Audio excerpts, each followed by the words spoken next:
Before we get started, we want to give a content warning. In this episode, we'll be discussing trauma, abuse, and sexual assault. These are important conversations, but they also can be difficult to hear. If you need to step away or take care of yourself in any way, please do. And if you're struggling, know that you're not alone. There are other people who care about you and want to help.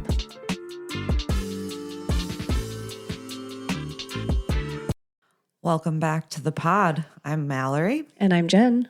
Today's episode is one that we've felt pretty strongly about doing. We're going to be talking about the connection between trauma and jiu-jitsu, specifically the number of women who come into this sport as survivors of abuse or violence. Yeah, we're also going to dig into the reality of sexual harassment and assault within the jiu-jitsu community itself. It's an uncomfortable topic, but it's one that we need to have. Absolutely. We will also be talking about different ways people respond to trauma, especially the freeze response, which is often misunderstood. We'll also be sharing some of our own experiences. This is a heavy one, but our goal isn't just to talk about the hard stuff. It's also to talk about healing, empowerment, and how jiu-jitsu can be a tool for reclaiming confidence and control. So with that, let's get into it. All right, let's start with some basic psychology. Most people have heard of the fight or flight response when we perceive danger. Our nervous system reacts by either gearing us up to fight back. We're going to, do battle, or we're running, right? We're going to run away. Right. But what a lot of people don't talk about, and Elise mentioned this in her podcast that we did, is the third response, which is freeze. And that's really important because when people look back on their own experiences, they judge themselves for not fighting or running. But freezing is just as much of a survival response as fighting or flighting. Exactly. When your brain perceives that fighting or fleeing isn't an option, it basically shuts down. Everything just stops to protect you. And that can mean going completely still, disconnecting mentally, or disassociating, you may have heard, or even losing the ability to speak or react in any way. And that's where a lot of self-blame comes in. I know you hear people say, like, why didn't I do anything? And they blame themselves. But the reality is that their brain was just reacting to a situation and do what it had to do in that moment to survive. Exactly. So that's why conversations like this matter so much, because we need to stop blaming ourselves, and all of you need to stop blaming yourselves for the way that your body responded under trauma. I want to share a personal story that is a perfect example of the freeze response. So when I was in high school, I had my first serious relationship, my first love. We were together for a couple years, and he was always like really respectful of me. Like we waited a whole year. I don't know why that was so important to me, but I was like, we waited for a year to have sex, and he was always respectful of me. The relationship kind of went south. He wasn't like sexually abusive or anything, sometimes a little bit like controlling. But I dated another guy after that. And he was older in the sense that like I was still in high school and he was a freshman in college. So it like wasn't a huge age gap, but it still felt like, I'm dating this older guy. Right. Yeah. And, obviously I'd only had that one serious boyfriend and I'd only been with him. So I hadn't been with this other guy for very long, right? And he had more experience than me. But I remember going to his house, like some sort of like holiday thing. I don't honestly kind of like black out some of the details. But remember we were like downstairs and we hadn't done anything other than like make out. We were like downstairs making out, like it was fun, whatever. And then like all of a sudden he just like started going for it. And I was just like, it took me by surprise because I was like, okay, we're not there yet. So I was like clearly uncomfortable. I didn't like say stop, right? But Right. like my body language was clearly like, I'm not into this right now. Right. It was like I said, like my first serious boyfriend, like I waited a year to sleep with him.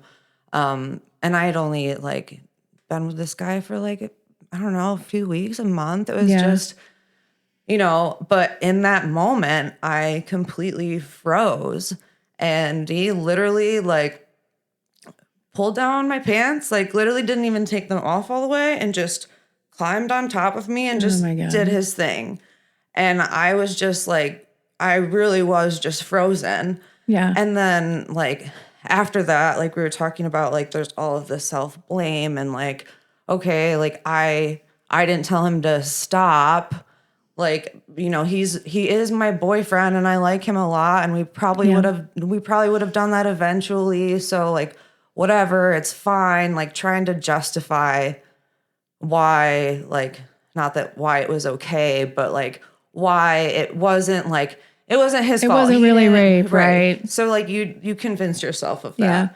And I ended up being with this guy for like a year and like that was always in the back of my head, but it was like I would never be like, okay, that like he raped me. But now, like through like therapy and looking back, I'm like, no, like it doesn't matter if you're dating somebody for 2 weeks, a month, 2 years, like rape is rape. If you do not consent to it, like it's rape.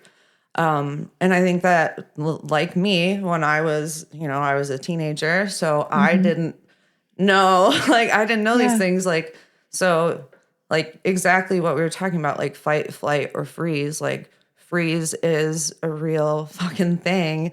And that's, I feel like the easiest way to just like fall into this pit of self-blame and feeling bad for yourself. And, so anybody who might have a similar story to that, like, I know now that that was not my fault and what he did was not okay. And I never let anything like that happen to me since then, like, in a relationship. Right. So, and thank God I have a wonderful partner now. So that's just I think a good example of, how people freeze, because I know that I'm not the only one who has that story. You're not the only one. I think a lot of people can relate to that. We're all, like you said, you didn't know at that age, right? Because we're taught that rape is this scary, like they're busting in your windows at night, showing up out of nowhere, hand over the mouth. I know that was a little graphic, but it's not the reality of the majority of rape cases. Right. That's not what usually happens. Right. So we don't think that's what happens until you look back and your whole life is not the same because of that moment. Right. And it brings like a lot of shame. Yeah. Like you feel ashamed, and like I was young and sex was a big deal. And so they had the, like, oh, like girls are, whores if they sleep with too many people. So I'm like, okay, now I'm 17, 18, I'm 18, I've slept with 2 guys. I'm like, oh my gosh, I'm such a whore. Right. Right. Like, cause that's what you feel like. Yeah. And there's just that double standard of like guys can sleep with however many people they want and it's fine, but women can't do that. Right. But I just like had in my head, oh my gosh, I haven't been with this guy for that long. So now I have to, in a sense, I have to stick it out so I don't feel as bad about myself or as whorish. That's the word. It's so you don't feel like everything they thought about you. Right. Exactly. Because, you don't want to break up with a guy after like a month and a half and then be like, oh, but you slept with him? Like, you're such a whore. Like, oh, you slept with him and then broke up with him? Right. Yeah. So it's just, nasty. It's just one of those double standards for women. But yeah, I beat myself up for a long time, like looking back on it after that relationship for not fighting. But now I understand now that like my body did what it had to do to survive and get through that moment. Well, you did fight. You just didn't fight the way that I wish I would have. Yeah. Yeah. Well, thank you for sharing that. I know that's Always fun to tell. So yeah, but you're definitely not alone. And I'm sure that there's a lot of other women and men who can relate to that exact feeling. Right, exactly. So I think that's a big stigma that we need to break. You never should have to justify why you reacted in a certain way in the moment. So if you freeze, it doesn't make you weak or broken or incapable. It makes you human. It also doesn't mean that you asked for it. Exactly. 100%. So Jenn, I know that you also have some stories that I think a lot of people can relate to. So if you want to like share a little bit of that and like how maybe jujitsu has played a part in like your healing journey. Yeah. Mine are interesting because one, it's very similar to yours, the first one. I have two within a 9-month span. The first time was 9 days before I turned 18. The second one was 7 months after that. Both by people that I knew. And, I didn't think this was going to get difficult. Anyways, yeah, so the first... The first time that I went on a wrestling trip with my school friends and my boyfriend and his parents and the whole entire team was the last time that I went because I was raped on that trip. And it's going to sound kind of bizarre. Well, maybe not bizarre because I think this is a common story. It's relatable. Yeah. But what happened was this guy was a state champion wrestler. He was really good at wrestling, and he was the nicest kid ever. He had a great family, like really, really great family. Like to this day, they're wonderful people. They don't know about this. So he kind of like was messing around a little bit. Everybody had gone to the hot tub, a bunch of guys, a bunch of girls. I'm almost 18. We're seniors. Like, it's not that big a deal. There's, staff available. I never felt like I was in a dangerous situation. I never felt like I needed to not be there. I didn't feel uncomfortable. Like, everything was like super chill and fine. And then we get back to the room. There was like 8 to 10 people in there, me, and there were no other women in the room, but I wasn't worried about it. Like, I knew these kids, and honestly, like, the biggest person in there was my boyfriend, and he wrestled at like 125. So it was this pretty small group of guys in there. So, and they were always really nice to me, so I didn't worry about anything. It never crossed my mind what was going to go down, but we were all just kind of watching a movie, and then one thing led to another, and I ended up, now that we could talk jiu-jitsu, I can actually explain it. I ended up bottom mount with my arms pinned above my head, underneath the state champion wrestler. Oh my God. So I'm not going anywhere, nor do I say a fucking word to anybody in the room, to him, nothing. So I froze too. But that was okay. Whatever. It used to be super vivid. Now it's fuzzy. So that's cool. Yeah. But he said, "I hope you're not mad at me." Oh, how nice of him. And I said, "Of course not." Because what the fuck am I supposed to say right now? Right. So he gives me a towel and my bikini to put back on. And I go upstairs to his parents' room, and I cleaned up, and I put pants and long sleeves on, and I went to bed, and I didn't sleep. And then I kept dating him because he said, "I guess what they said about you isn't true." What? Because of course I was just a whore, right? So it's exactly your story. It's the same fucking thing. You feel bad. You feel guilty. You're not supposed to do this. I wasn't going to sleep with anybody. So that was awesome. Now that I know jiu-jitsu, this shit wouldn't have gone down because I would have been able to at least work my way out of it with some basic stuff. But yeah, it never crossed my mind to scream. I didn't think that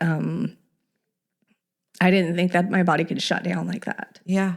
So yeah, that was fun. And then the other time, it was just a family, like good friend, acquaintance, a little bit younger than me. So we're teenagers, both of us. I mean, this is all teenagers. Everybody is a kid in this story. Everybody is a kid, except me. In the second event, I was 18. But, you know, that one I called the police afterwards. And he said, "Do you have the clothes that you were wearing?" And I said, "Well, I've washed them." And he said, "Well, that doesn't matter. I just need to see what they look like." And at that moment, that case became null and void because I am a liar. So yeah, it's okay though. But I used to have a lot more difficult time talking about it, and I'd break down and then I wouldn't want to say anything and I wouldn't want to have the conversation. But it's been 30 years. That's wild. Yeah. So it's easier. But yeah. So anyways. But it just like shows you how much this stuff, like, it sticks with you. Yeah. And, you know, you hear people say like, "Oh, so like long ago, get over it," whatever. Oh, you know, God. like but it really I'd does love to. stick with you, those things. And like we were saying earlier, like that feeling of shame and self-blame that you carry for so long, it's so hard to reverse those thoughts of yourself. Yeah. I'm so sorry that you went through that. I'm sorry that we went through that. Yeah, exactly. And I'm sure that there's a ton of other women who have this story too. So if you're listening to this and you relate, know that you're not alone. Definitely and it not. wasn't your fault. And maybe if you want to feel empowered, Tell your jujitsu story. is a really good outlet, or, you know, just self-defense in general. But just know that, you know, if you freeze, that's a normal response. I think I can confidently say now that I would be able to fight. Yeah. And that's, I think, the best thing that jiu-jitsu has like given me. 100%. I also would be able to fight. And I also think that that would be my body's response now. Yeah. My body would just start fighting. Yeah. Because I didn't know how to fight before. So super important, queens. Get your butts on the mat. So how do we deal with that one? Woo, we need a palate cleanser. Okay. So obviously, like, you were a teenager when this all happened to you, and you didn't start training for many years after that. Yeah. So obviously you had a lot of time to kind of process and work through that a little bit, but how did maybe starting jiu-jitsu like give you more healing, or like help you even, you know, I think, you know what I mean? Yeah. No, I think that jiu-jitsu gave me all of the healing. Because, and I guess if I had known about jiu-jitsu, well, okay, I did know sooner, but if I understood like that I actually needed it sooner, then it would have been, I'd have my black belt by now, but everybody says that, right? So when I first started training, I was worried. This is why I told Jesse I would never start. I would never start training because I was afraid, because I've kicked myself for so many years for not fighting, that if I was put into a situation, especially for the first time since then, where I was not able to freely move about, that I was afraid I was going to start fighting. Like I was going to have a panic attack and hit somebody. So that's why when he was teaching, I decided to start because I knew I wasn't going to hit him. Right. You were safe. I was after, like, it's been 7 years almost, and it's given me everything back. Like I still struggle, but I felt like the kind of person that didn't really deserve like good stuff. I felt like the kind of person that I had like just I gave everything up to this guy, you know, like the whole thing. Yeah. So it took actually like training jujitsu to realize that I could walk confidently down the street again. I could, you know, push somebody away from me in a bar that I don't want fucking touching me. Like we haven't even gone, like we're not going there today, right? How many of that kind of shit? Yeah. So it gave me everything. It gave me my boundaries. It gave me confidence, and it gave me agency to learn to trust other people again, physically. And yeah, I think that that's really powerful. And I think that a lot of women, and especially survivors of trauma or abuse, they come into jujitsu so that they can feel strong again, or I mean, maybe not even again, maybe feel strong for the first time for themselves. For sure. And it's not about self-defense. I have had 0 incidences of needing jujitsu in the past 7 years, but it's about feeling like you have agency over your own body, like I said, and like nobody gets to touch me without my consent. I feel that way. I might have a little swagger. You do have swagger, I ain't girl. sad about it, motherfuckers. But I'm back to that person. Right. Like this is normal me, and it took jujitsu to find normal, confident me again. So that's a cool thing. You are a bad bitch. Just a bitch. But yeah, I think that, you know, jujitsu is so much more than just like wrestling and grappling and choking each other. And, you know, it's about, you know, gaining your confidence and reclaiming your power. So what would you say to people that have come to jujitsu and thought they might have worked through their trauma far enough to be able to start training, but maybe had a rough start? Like, do you have any advice for that demographic? Because we know several have gone through that. We've definitely had specifically some women come in that, you know, they really struggled being in certain positions, and, you know, they reacted in like a fight. Like I think that you had a situation where you had somebody actually like hit you. She straight punched me in the face. And it was, you know, so I think that if you have concerns like that you might respond poorly, I think if you can find like a trusted friend to come with, like somebody that you feel safe with, because it's already intimidating coming into a space where you don't know people, and like especially if you're a woman, if you're in the, you know, smaller demographic in jiu-jitsu, I think the best thing to try and work through that is if you can find a safe, trusted partner to, you know, support you. I love that advice. And I love that advice for anybody, but really specifically people who are still experiencing that fight or flight reaction to the trauma, because that does subside. It does get better. Right. It'll pop up sometimes. I don't know. I've cried during a roll. I think we all have. I'm always People like, just don't admit it. Just don't look at my face, motherfucker.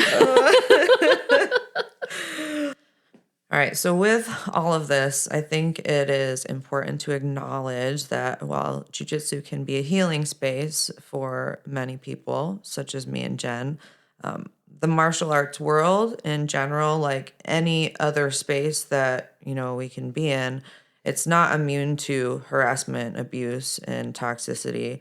There are people in positions of power who take advantage of students. There are, you know, fellow students or training partners that can make you feel uncomfortable. There are plenty of stories of women leaving gyms for not feeling safe in that environment. Yeah, we're not just talking about, random bad experience here and there. We're talking about the specific patterns, behavioral patterns that are red flags. There have been multiple cases of high-level instructors being exposed for sexual misconduct. This is worldwide. in the jiu-jitsu community. And I know it's not just the jiu-jitsu community, but that's our topic. So it's not just happening at the big gyms. It happens at the smaller local levels too. And we were talking about, before this episode, we pulled up a study that was done in 2020, and they did a survey of people in jiu-jitsu. And of the people that responded to the survey, 25% of the women in jiu-jitsu reported experiencing some sort of sexual harassment or inappropriate behavior in the community, while men who were surveyed were 1%. But the crazy statistic is that only 30% of the people surveyed were women.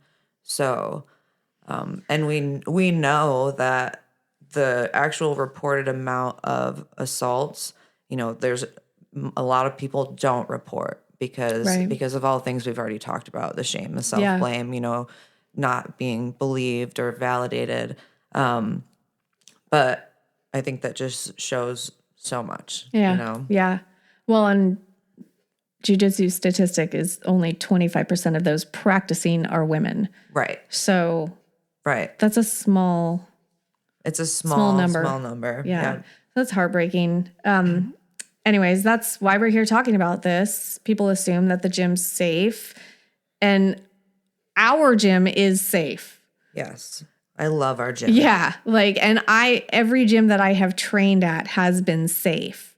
So there are a lot of great gyms out there, but just because it's built around discipline and respect, it's not always great.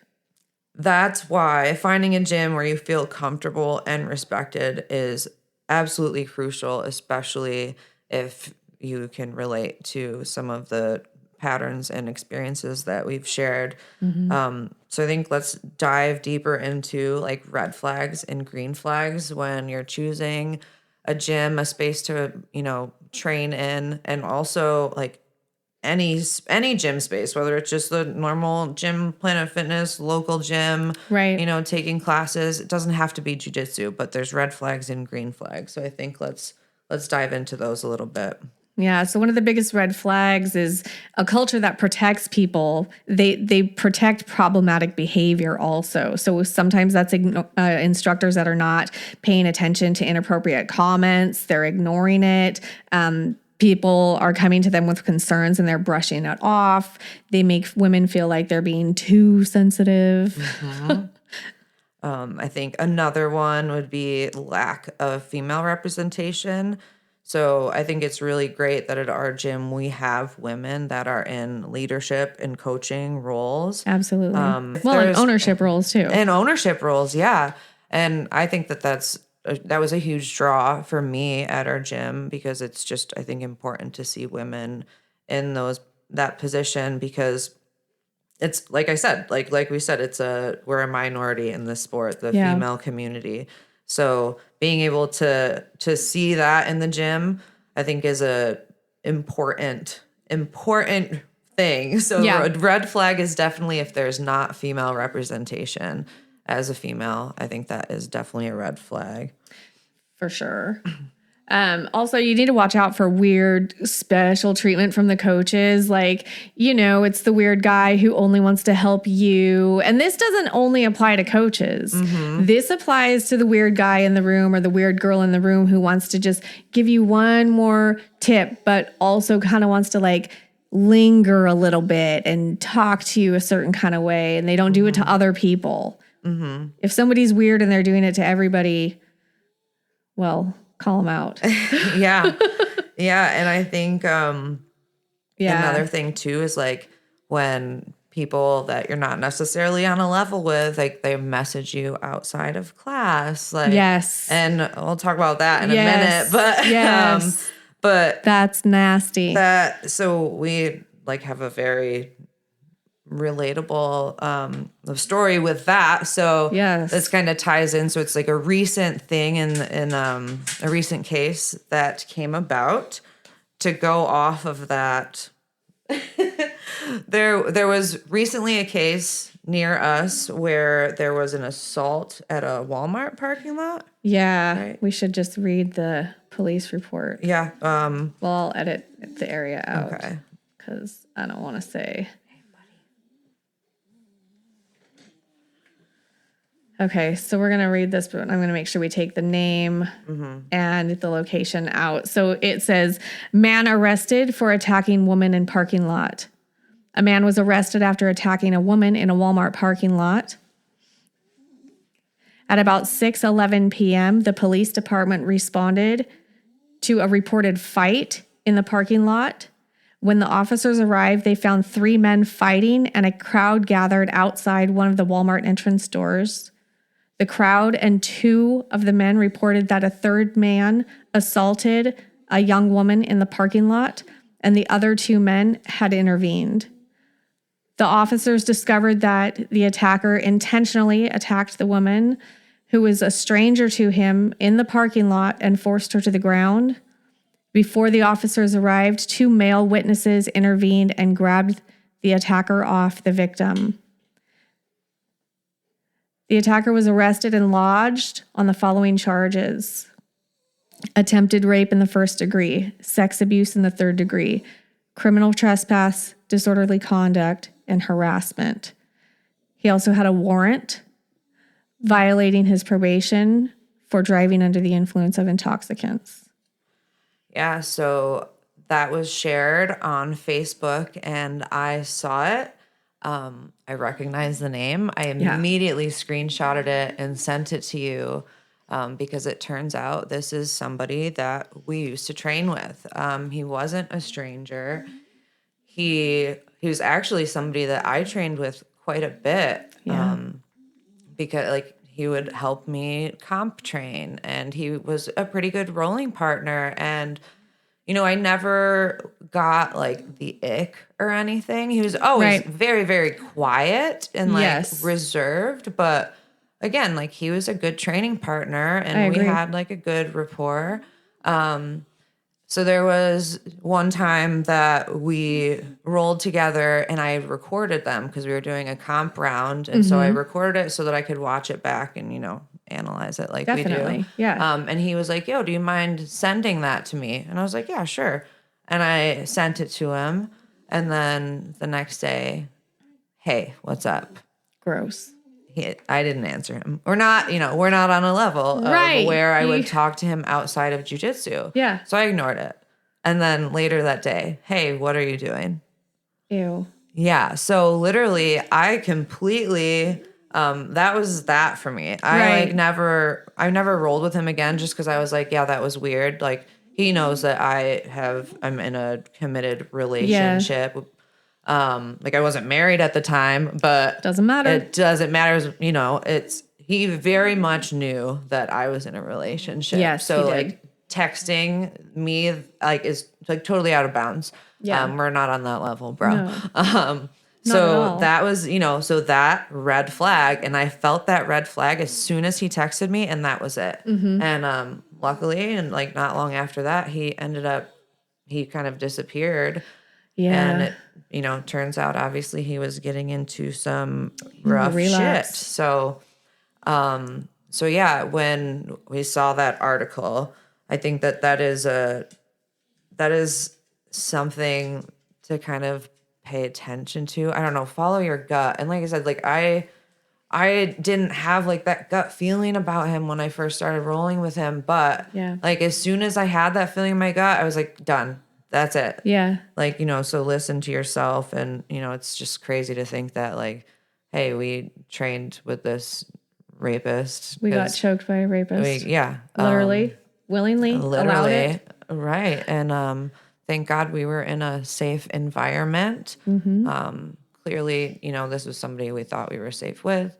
But unfortunately, we don't always know the people that we train with. So just, you know, follow your gut. If there's something telling you not to train with somebody, don't. Well, and with him, we had met a large number of his close relations. Yeah. In the gym, you know, at events and things, but it wasn't like we only saw him a couple times here and there. Like you said, we weren't on any kind of relationship outside of the gym to be having conversations of any kind. Mm-hmm. But yeah, how many times were we like, God, I'd hate to run into him in a dark alley. Right. Because he's a professional wrestler. Right. So it's wild. Yeah, But I will say to the girl out there, if she ever hears this, or if you know somebody who's in this situation, come to jiu-jitsu, find a gym, come and train. Just because this person is out there, personally for me, I was like, okay, if that specific person tried to attack me, I would know what to do because I know what he's going to do. I know what, so it was like, I would know how to at least slow it down. Yes. Yeah. At least possibly get away. So I think that it's really important that it is, I didn't have a bad gut feeling. Right. Ever. And neither did I. I don't think anybody in the gym did until I shit got went the south. egg. Yeah. Yeah. So it's just one night overnight. And I think honestly, he probably relapsed then and we just didn't see it until he stopped coming. Yeah. Which is sad, but it's really sad. But and then I know like another example as far as like rolling partners and being, advocating for yourself, speaking up for yourself. If there's a red flag with somebody that you train with, you communicate something. And that shit does not fly. And I know Jenn has a story that is a great example of that. This motherfucker. So I don't even know how long it's been now. It's been at least a year, maybe 2, 3. It's been a long time. Years, I think. Like I've totally put this piece of shit out of my mind. He shows up in gym pictures every now and then, but not our gym. This fucking clown can't do jiu-jitsu because he's pathetic and useless and a piece of shit of a human, and he wants to roll with me. So I have said no to him for probably 3 months straight at this point in time. And it was an open mat class and there was only 4 of us there. And I said yes to the other 2 people. So, okay, guys, cover your ears. This is going to get graphic, but I did tell my professor exactly this. He put his whole thumb up in the sheet pocket through my underwear, my shorts or spats, I'm not sure which, but another layer, and my gi pants. Yeah. That's all insane. Of this. And not only did he do it, he didn't like accidentally do it. He fucking put it up there and then stayed there and is gripping onto my inner thigh so bad that I am like about to scream. Time runs out and I walk off the mat. The professor was like, "What's wrong?" I didn't say a word. And I came back in screaming at this motherfucker. I called him out. Everybody stood by me.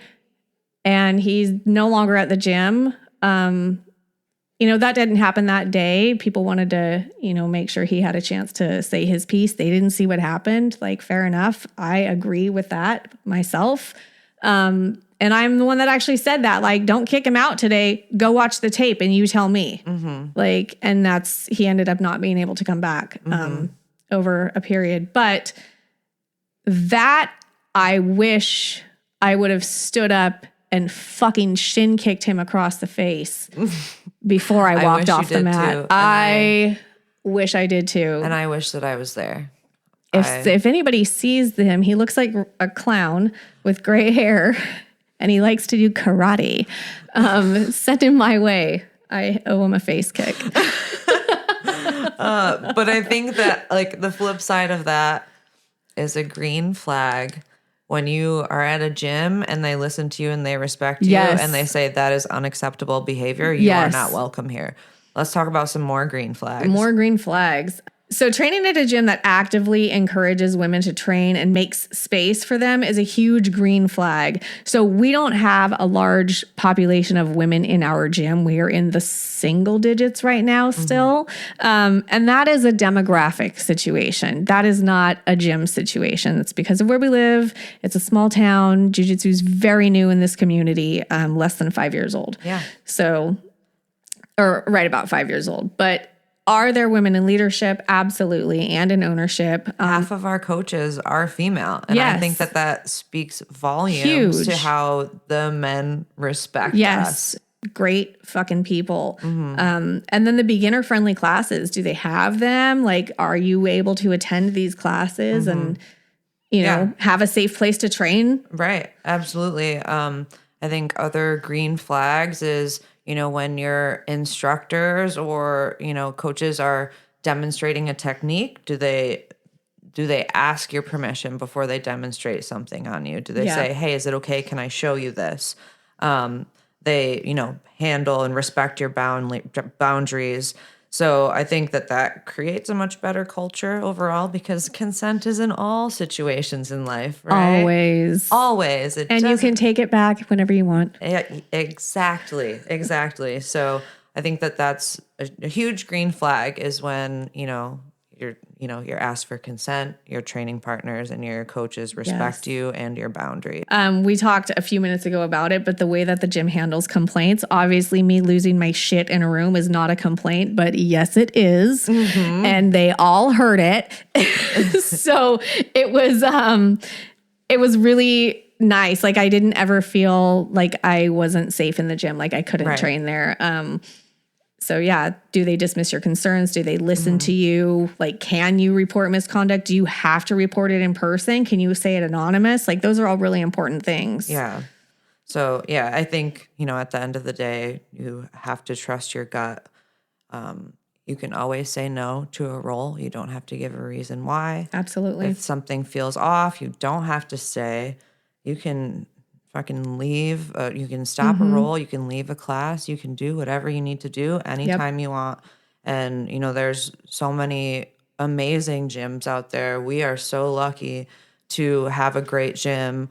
I know that I've trained in other wonderful gyms. The gym that I train at when I go visit home is a wonderful, safe place. Yeah. And, I know that you guys have trained at a bunch of different gyms in your travels. So we've been never had a bad experience outside of it. Yeah, we've been very, very lucky. But I know that there is definitely places where, you don't necessarily feel safe. So, but I also want to say, sorry. No, you're fine. That this experience with Clown Boy is, I don't know what the statistic is, like outside of, us, whatever. We know that the number is 25% of reported, whatever. But I haven't had any other odd experience. Yeah. I haven't had anybody over the past 7 years, except for one person, try to fuck with things like that. Mm-hmm. So yes, it's common, but don't hear these stories and be like, oh, this is jujitsu. It's everywhere. You can't get away from it. Cause that's a crock of shit. Mm-hmm.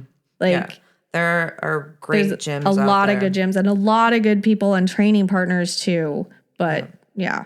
So just find a gym that makes you feel safe and supported and empowered. And like we said, there are great gyms out there. Yeah. So I wanted to talk to you a little bit about some other experiences. This doesn't only apply to jiu-jitsu, right? There are other gym environments or other environments where you're training with somebody and things aren't always on the up and up. You have a situation with your S&C coach or former coach. Yeah. So this is a few years ago now. Mm-hmm. But I started doing like personal training and, I had a trainer that was recommended to me by a friend and I went and did like an initial assessment with him and he was so nice. Mm-hmm. Like all of the behaviors and the way that he, asked about me and like asked about my relationship and shared, things about his personal life, his wife, kids, whatever, sharing these things, making me like building this rapport. Right. Building this rapport, making me feel safe, like all cool. So the first few sessions we had were all just great. Right. Yeah. So all green flags for how it was to start. And then we start noticing these like tiny shifts in behavior. The beige flags. Like little brownish muddy flags. Yeah. So there were some times where I would train with a friend or a couple friends. Mm-hmm. And, sometimes they were male, female, multiple females, one male, whatever. Different combinations of people. But there were very clear patterns of him starting to act one way when he was training me alone, one way when he was training me and other females, and one way when we were training with females and males. All behaviors were very different. I started to notice this pattern. Yeah. And then like I started, just these little things, like maybe he was like showing me a certain move or saying like activate these muscles here, and like, maybe touching close to my butt, or like his hand lingering on like my lower back for too long, and like these little things that I was like, hold on. like it made me a little uncomfortable, but it's like one of those things you just like brush it off and you're like, nope, I'm overthinking it, or I'm like reading too much into it. Like, this is somebody that I've built a rapport with and I'm like fairly comfortable with. So, these little things, like I'm just going to push them away, ignore them. And then there was one day where at the end of class, he was showing me a particular stretch. And he was standing behind me and he placed his hands like underneath my boobs, like on my rib cage, but like up close to my boobs. And if you could see me right now, I'm like, I have my it's hands like she's here. Like the underwire. Yeah. Her hands are the underwire. His hands were right there. And I was like clearly very uncomfortable. And I like kind of just like wiggled out of that. And I was just like, I'm like, all right, like I'm going to finish stretching at home, left. And then I was supposed to have a session with him a couple days later, and I, messaged and I was like, I'm not feeling good. I have a migraine, so I'm not going to come in. Yeah.